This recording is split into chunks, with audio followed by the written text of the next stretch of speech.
Hello everyone, this is Ayush Paliwal and guys आप देख रहे हैं कॉलेज दृश्य। आज की वीडियो में हम बात करने वाले हैं आपके काउंसलिंग प्रोसेस से रिलेटेड। काफी सारे दिनों से काफी सारे कमेंट आ रहे थे, भैया काउंसलिंग प्रोसेस कब स्टार्ट होगा एंड काउंसलिंग प्रोसेस किस प्रकार से फर्दर होता है एंड क्या क्या सीन है फर्दर रिजल्ट के बाद। सो इस वीडियो में हम डिस्कस करने वाले हैं आपके काउंसलिंग प्रोसेस को एंड हम मेनली बात करने वाले हैं आपकी कुछ सेंट्रल यूनिवर्सिटीज की जो CUET के थ्रू एडमिशन ले रही होती है, जिनका एडमिशन HNBGU या फिर वहाँ की स्पेसिफिक लाइक समर्थ पोर्टल के द्वारा एडमिशन होता है, जैसे HNBGU समर्थ, BBAU समर्थ लाइक जैसे एंड लाइक MGCU समर्थ, ऐसे पोर्टल के थ्रू एडमिशन हो रहा होता है। सो फर्स्टली क्या सीन होता है पूरे प्रोसेस का। सो स्टार्टिंग होती है आपके CUET रिजल्ट से। जैसे ही आपका CUET रिजल्ट आता है एंड मैं मेनली आपको बता दूं आपका रिजल्ट ऑन एन एवरेज जुलाई के फर्स्ट वीक में आ ही जाएगा एंड जैसे ही आपका रिजल्ट आता है विद इन 3 to 4 डेज आपकी काउंसलिंग प्रोसेस फर्दर स्टार्ट हो जाती है। HNBGU या फिर MGCU BBAU समर्थ पोर्टल ओपन हो जाता है, जहाँ पे जाके आपको अपने आप को रजिस्ट्रेशन करना पड़ता है। वहाँ पे आपको बेसिक डिटेल्स डालनी पड़ती है, आपको लाइक आपकी एकेडमिक्स की डिटेल्स डालनी पड़ती है एंड सिमिलरली आपको अपना CUET स्कोर कार्ड डालना पड़ता है एंड फिर फर्दर प्रोसेस क्या होता है विद इन 2 or 3 वीक्स आपकी मेरिट लिस्ट आती है। एंड फर्स्टली मैं बताना चाहूँगा आप ध्यान रखना सभी समर्थ पोर्टल पे या सभी यूनिवर्सिटीज़ पे कि उनकी डेट क्या से क्या है, मीन्स क्या उनकी स्टार्टिंग डेट एंड क्या एंडिंग डेट है। समटाइम क्या होता है कुछ यूनिवर्सिटी सिर्फ 1 हफ्ते के लिए अपना पोर्टल ओपन कर रही होती है, कुछ यूनिवर्सिटीज 15 दिन, मिनिमम आप मान के चल सकते हैं 7 से 15 दिन का एक बैरियर होता है। उसके बाद लाइक आपके मेजोरिटी पोर्टल्स बंद हो चुके होते हैं। सो आई सजेस्ट कि अपना लाइक रिजल्ट के बाद एक्टिव हो जाना सभी वेबसाइट्स पे, साइट्स पे, जो यूनिवर्सिटीज़ आप टारगेट कर रहे हैं तो उनको कंसिडरेशन में रखना कि हाँ इनके पोर्टल पे हमने ध्यान देना है, क्या नोटिफिकेशन है, क्या फर्दर प्रोसीजर है, वो वहाँ पे आपको वेबसाइट पे मिल जाएगा। अगर हम फर्दर बात करें आपके काउंसलिंग प्रोसेस की, लाइक काउंसलिंग प्रोसेस में आपने इनिशियली HNBGU, MGCU या BBAU समर्थ पे अपना रजिस्ट्रेशन कर दिया, उसके बाद कैसे प्रोसीजर होता है।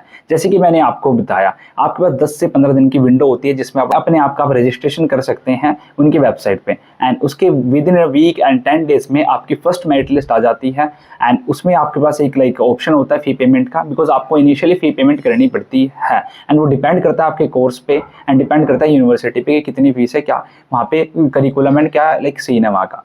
एंड अगर हम फर्दर बात करें उसके बाद निकलती है आपकी सेकंड मेरिट लिस्ट एंड फिर फर्दर होती है आपकी स्पोर्ट काउंसलिंग से। हम एक आइडियली कंडीशन लेके चलते हैं HNBGU की। मैं आपको बताना चाहूँगा HNBGU में क्या सीन होता है। इनिशियली आपकी फर्स्ट मेरिट लिस्ट आती है विद इन 10 डेज एंड उसके बाद आपकी एक सेकंड मेरिट लिस्ट आती है विद इन अ वीक, उसके 10 डेज के 1 हफ्ते बाद एंड उसके बाद क्या सीन होता है आपकी 2 मेरिट लिस्ट आती है। फिर कॉलेज ऑर्गेनाइज कराता है आपकी sport counselling. Sport counselling means offline counselling, दोनों एक ही बात होती है। उसमें क्या होता है बच्चों को खुद आना पड़ता है यहाँ पे एंड कॉलेज आपको टाइम एंड वेन्यू बता देता है कि आपको कब और कहाँ आना है। सो उसमें एक्चुअल में क्या होता है, आप यहाँ पे आते हैं, फर्स्टली आपको एक छोटा सा फॉर्म दिया जाता है, उसमें आपको 4-5 डिटेल फिल करनी पड़ती है एंड वो फिल करके आप सबमिट कर देते हैं यहाँ पे लाइक डिपार्टमेंट में एंड फर्दर आपको कहा जाता है कि 1-2 घंटा वेट करें एंड वहाँ पे आपके साथ जैसे ही काफ़ी सारे बच्चे आ रखे होते हैं तो फिर 1-2 घंटे बाद आपकी एक मेरिट लिस्ट लगती है फिर से बाहर डिस्प्ले बोर्ड पे एंड वहाँ पे आपका नाम होता है, आपके मार्क्स लिखे होते हैं एंड आपकी ब्रांच अलॉटमेंट लिखा होता है। बिकॉज ऑफलाइन काउंसलिंग में क्या सीन होता है ब्रांच का, जो बच्चे आते हैं उनको उनके मार्क्स के अकॉर्डिंग ब्रांच अलॉटमेंट होता है। सपोज किसी ब्रांच में लाइक 5 सीट है एंड वहाँ पे 6 बच्चे आ गए तो सिर्फ सीट तो ऑब्वियसली 5 है तो 5 को अलॉटमेंट होगा, बट जिनके अच्छे मार्क्स हैं लाइक उन टॉप को अलॉटमेंट हो जाएगा, जिनके ऊपर के मार्क्स है, जिसके सबसे कम मार्क्स है 6% उसको अलॉटमेंट नहीं होगा। तो ऑफलाइन काउंसलिंग में क्या सीन होता है कि ये जरूरी नहीं है कि आपको लाइक सीट मिल ही जाएगी, तो एक थोड़ा रिस्क होता है। ये हर कॉलेज के पर्पज से मैं कहना चाहूँगा आपके BBAU, MGCU या अदर सेंट्रल यूनिवर्सिटीज है, सबकी स्पोर्ट काउंसलिंग में ये सीन होता ही होता है कि ये जरूरी नहीं है कि अगर आप कॉलेज में जा रहे हैं एडमिशन के लिए एंड स्पोर्ट काउंसलिंग में तो आपका पक्का एडमिशन हो ही जाएगा।